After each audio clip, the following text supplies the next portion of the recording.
Owners Club exclusive podcast. Today, I am honored to feature Lawrence Cowell. Did That's I say that correct. right? Oh, Yeah. good, good. Lawrence, welcome to the show. Well, thank you so much for having me. Excited to be Yeah, here. absolutely. I'd love to learn about who you are and what you're all about and what surrounds you on a personal level every day. Y- Yeah. Well, so my name is Lawrence. I am a father of three little kids, 3-year-old, 6-year-old, and 8-year-old. So it's a busy household. Married, my wife for 12 years now. So it's been great. I mean, we definitely have our ups and downs, but this past season has been wonderful, and just so much we learned about each other and our marriage. Um, I am originally born in Taiwan, and I grew up in Hawaii, Maui, Hawaii, and then went to college in California, in the LA area, and then I lived there for 22 years before I moved to Sacramento.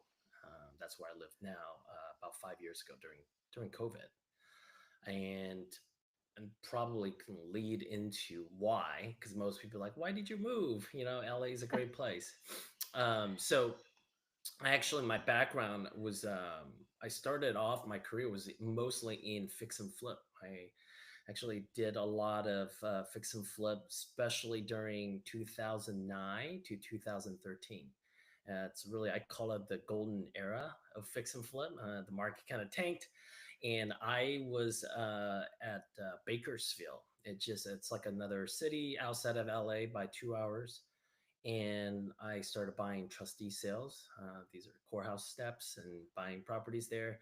And then eventually I was able to buy properties directly with banks. And that really increased the volume of my deals. And I think in that span of 4 years, I did about 200 plus of fix and flips. And so with a couple of partners, I was syndicating, raising money for fun to do the flips. And then from 2013 on, I wanted to I got married, um, and then a couple other partners also. And so we decided to just return the money back to our investors because we wanted to pursue something different. Also, we thought maybe the market has peaked because everybody on Facebook was trying to learn how to do fix and flip. We're like, oh, this is getting dangerous. And so I wanted to dabble in the commercial real estate world, and I was really interested in the co-working model. And that was really the beginning where I think WeWork was a big player in the industry. In 2000, I think they started in 2012, and they have by 2013 they have 3 or 4 locations in New York. And so I partnered with one of my friends, and we're like, hey, maybe we can be the West Coast, the WeWork of West Coast, and let's do this. So we jumped right in and basically at the business all the way till 2020 when during COVID, LA County pretty much shut us down, and the difficult part is we so our members, we call them members, and they just couldn't get into the building, and so a lot of them chose not to pay us, and as a Mm. result of that, we built up a massive back rent. And then at first I think the government were saying, hey, maybe this will last for maybe 3 to 4 months, not a big deal. So during that time, I actually liquidated a lot of my personal assets trying to float the company.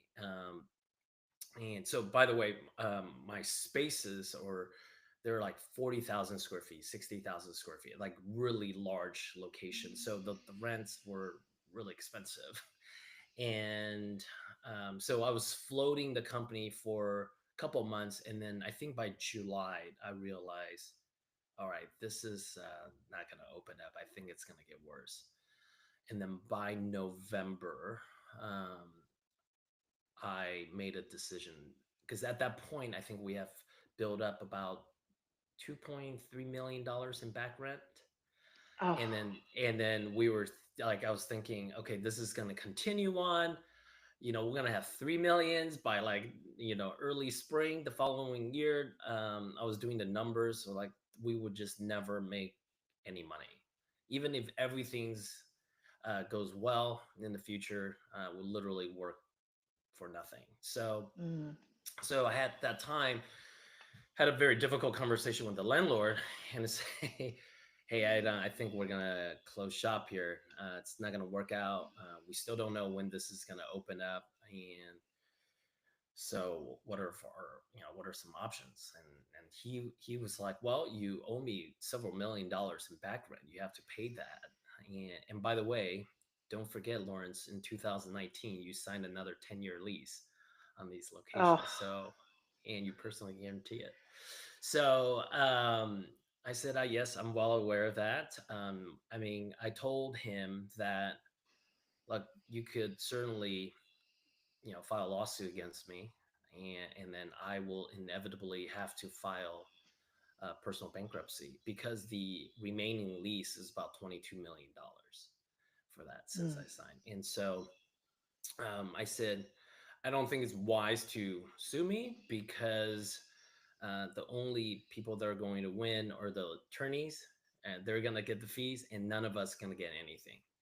So I proposed something else. I said, hey, what if I work for you for 6 months for free and I train your staff and help you set up these locations so that you can lease them out to other companies? And then in return, let me out. And so that's basically what I proposed, and he took it because he also Wow. he so he actually owns a lot of buildings in Los Angeles and other part of the country, and there was an idea like, hey, maybe I can take your vacant office buildings and help you lease those up and convert a portion of those to like co-working spaces, and then maybe we can package them together and then sell it. Ultimately, it didn't work. Just our visions are not really aligned. I think at that time, I mean, rightfully so, he was very conservative. He didn't want to spend any money to upgrade any of the buildings. And for us in this co-working business, it really transformed into a hospitality business where service and the experience are really important. And so without you can't sell the space when you walk in and the ceiling is leaking or there's a hole in the wall, so little things like that. um, but he just didn't want to spend any money because he was trying to preserve himself during COVID, right? He's also trying to survive. So but ultimately, yeah, I trained all his people. I was living in Sacramento. I would fly down to LA. I will work in his office, meet his people, leasing manager, and all that. Tell here's the SOP for running these properties. Um, but yeah, man, walked away. I think it was June 2021. I mean, I officially closed down the entity November of 2020, but I still continue on till June, maybe July 2021. And And so when you walked away in June or July of 2021, was that 2.3 million in back rent eh, wiped clean? yeah, we yeah. So it's one of those things that we shook hand and was saying, Wow. and I actually I when I realized we're not going to partner and then doing all these other stuff that we talked about, I actually proposed. I said, hey, it's actually a waste of effort on your end and my end. Like, since you don't want to upgrade these buildings and I cannot lease them out, I think it's time that we just, you know, part ways so that I Yeah. can also get my life going, because right now I'm stuck in here and, I'm not adding any value to you.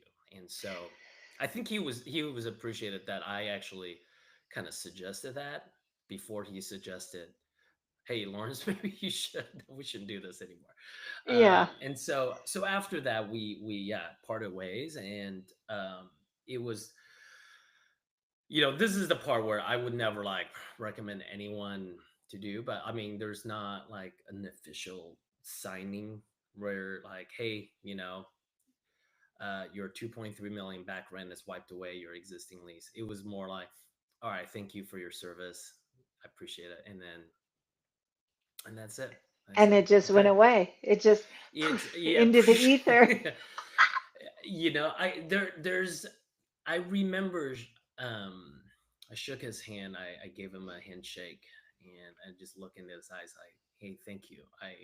I know this wasn't easy and I appreciate you giving me this opportunity to work for you for this Wow, time to make it that's right. And amazing, so Lawrence. Really, truly. mm, Like, yeah. yeah, what a blessing, right? And that's Yeah, just something, bless and release. It's 100%. Yep. hindsight, big time. Oh, Yeah. I'm so incredibly impressed. Oh Wow. man.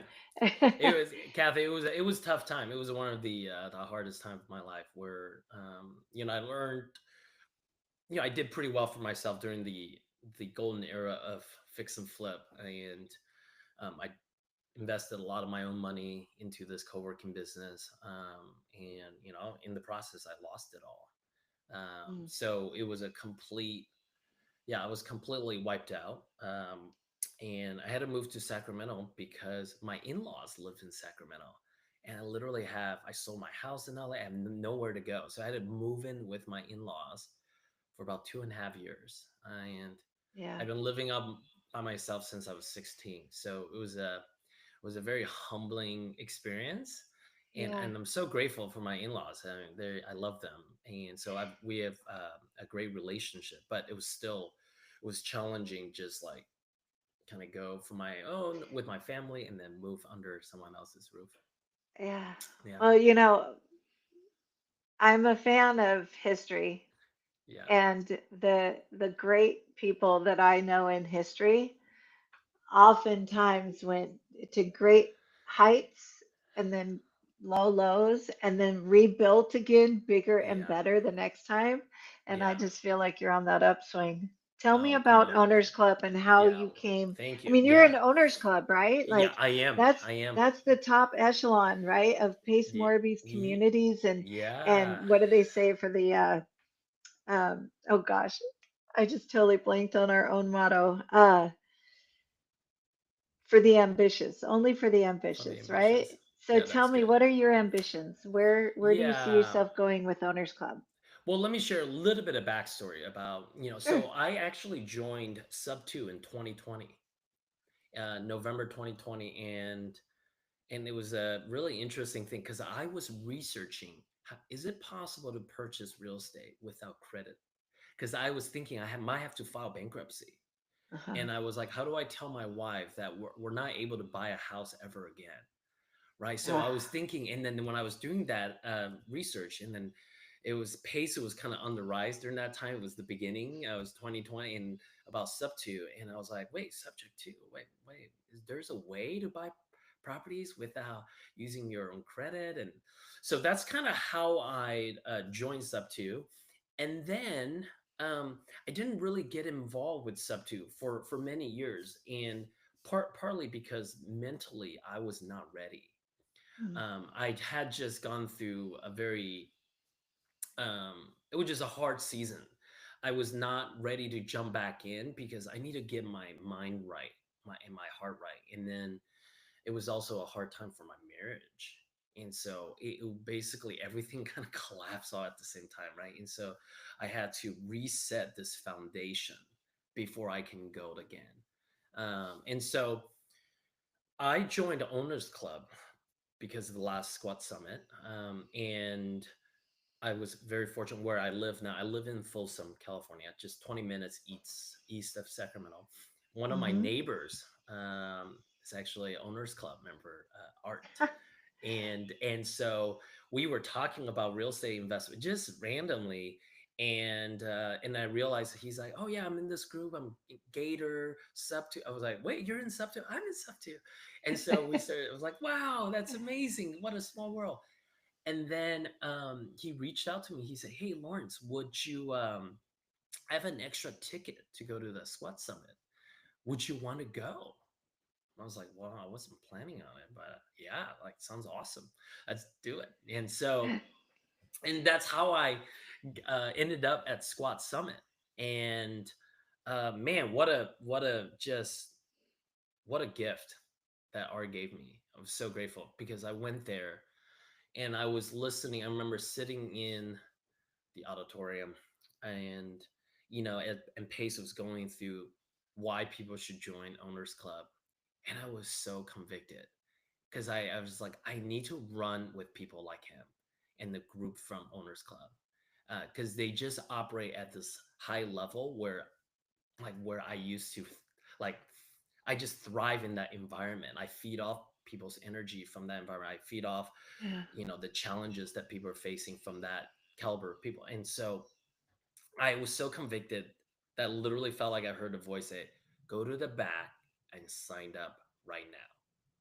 And I don't think Pace even finished. I went back to because I was like, yeah, sign me up. Let's go. I need to be part of this. And so that's how I joined. Yeah. And mindful, I haven't, I wasn't like super connected with the sub two community. I'm because my wife and I also took a fast from like social media. So it was like after this whole thing, we're just like, hey, we also want to be really intentional with our time. We don't want to squirrel. Like we just like, hey, it's a wide clean on everything, right? And so I will go on Facebook to maybe look at deals or look at things, but other than that, like wasn't super engaging with the community at large. But now, since I joined, it's just a brand new mindset where like, man, I'm excited to engage. I'm excited to add value, and I'm excited to provide value for people and use me as a resource. And so I feel like this gesture or this posture of joining Owners Club, it really propelled me something where it was like a slingshot. I felt like maybe the last season was a little bit like this, it's pulling back. But then by Hmm. making that decision to join, it kind of now accelerates, Ah, and now I'm just really excited for this upcoming year, and what's to yeah. come and the people I've met so far. Yeah. What are you working on right now? What's in Yeah. that slingshot, right? Is it a rock? Yeah. Is it a watermelon? Like Yeah, what is yeah, it? yeah. No, hopefully it's a rocket. So obviously my background in the fix and flip, so it was kind of easy for me to get back into doing more fix and flip. So I do fix and flip up here in Sacramento, but also for the past couple years, I've really established myself as an ADU specialist. Kind of Mm, rode the wave in California. The laws and California has made it much easier to build ADUs, and so I started doing that. Also, help clients build ADUs, advise clients on whether a certain type of ADU makes sense. Sometimes it doesn't make sense. Just because you have land, it doesn't mean you need to build one. And sometimes if you need to build one, bigger is not always better. It depends on your needs and your goal. So I really enjoyed on using ADU as a tool, as an investment tool, right? Because now I can talk to clients, or actually, there's an example. There was a fix and flip, and originally we bought this property to it was a 2 bedroom, 1 bath, and we're just gonna buy it and flip it. But then it had an incredible backyard, and it's a great little neighborhood. So I was like, wait a second, I think it's a mistake if we just flip this. I think we need to turn this 2 bedroom, 1 bath into a 2 bedroom, 2 bath and rent it out, and then build an ADU in the back.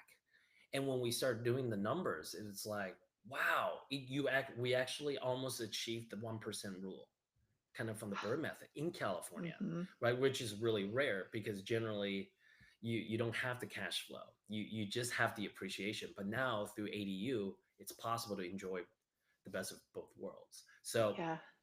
So yeah, that's kind of what I'm working on. Fix and flip, ADU, looking at, how do I use ADU as a resource to be creative. Also pursuing a couple multi-family properties with some partners right now. And, ultimately I want to get back to the commercial real estate world. And, I watched my landlord who I work with in LA. He bought, so our flagship location was in Hollywood, and that building he bought it for $30 million. Okay, I think it was in 2010, maybe he bought it, or 2011. And I watched him refinance that building maybe 7 years later at $5 million, right? And so Whew. he was able to pull money out and some, right? So, but a lot of it was me being a big tenant in that building and really, you know, I think created the vibe or just bring the right clientele because we had an event space downstairs. We had like recording studios. We had like mixing bay. We have clients that are from Apple's, Netflix, Mm. Amazon Studios. So people, these agency would utilize our space, and so it's just like a hip spot to be. And so like that was just really interesting to see. Like, wow, okay, this is how he forced that appreciation. This building, Mm. without spending too much money, he actually asked me to spend most of the money to improve his property. So I was like, I need to be on that side. So Yeah. So is that where yeah. you see yourself in future 5 years from now? Like, what is your Mount Everest? Have you cultivated yours yet? Yeah, my Mount Everest for now, and I actually foresee it changing. But for now is to, I have a heart for the ADU world, and so it's to really unlock people's backyard, the value through ADU, and then in the process of that, helping, solve the housing shortage in California. And Yeah. so that's kind of my Mount Everest. Like I have a desire to start my own ADU company. Um, but then as I did, but then I had to pivot partly because I was thinking wrong because I keep thinking, hey, this is an industry, which it is, but I want to look at it more as a tool to the overall investment strategy.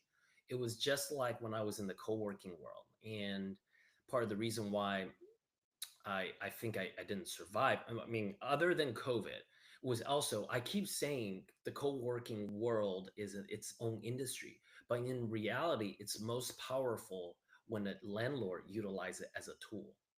Mm. So I'm thinking from that, the same way that, hey, I think ADU is, I mean, it's fantastic and it is in its own industry, but I want to use it more like a tool rather than, hey, this is just all I do is ADU, right? Yeah. Because now, Gotcha. like an example will be like, hey, I have a client who's looking to build a care home facility, but it's really difficult to find a 6 bedroom, 4 bath house in California. And if you do find it, it's way out of price.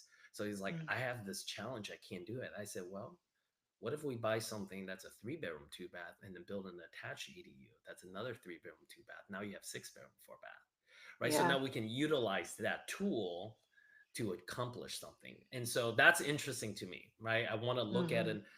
a project. It's like, well, hey, have you thought about ADU? Maybe not. This is how it can actually work, right? And so, Yeah. yeah, That's really cool. I like that. yeah, So, what if someone wanted to work with you, yeah. and they want to bring something of value to you? What would that be? What do you need in your business right now? Yeah. Yeah. So I would say right now at the moment, probably more leads. I'm really enjoying working with wholesalers. I actually have more capital on the side than deals. So I love, any wholesalers listening, I'm buying, in Sacramento. So that's what I need right now. But yeah, I think that will be my number one thing. And then also working with good PML um, for specific projects. I'd love to meet more DSCR lenders as well. I've just met someone who's in the sub two community, and she was telling me, "Oh yeah, we can do DSCR loans on ADUs now." I was like, Mm. "What? That changes the game for me." Wait, what? Wow. Yeah, and That I don't opens know. the Well, door. so I'll There's the share key something. opening the door. 100%. So historically, stick built is really a powerful. Like when you build an ADU that's stick built, basically it's ground up, like building a home. You're getting a value possibly 90 cents to a dollar or 1-to-1 ratio.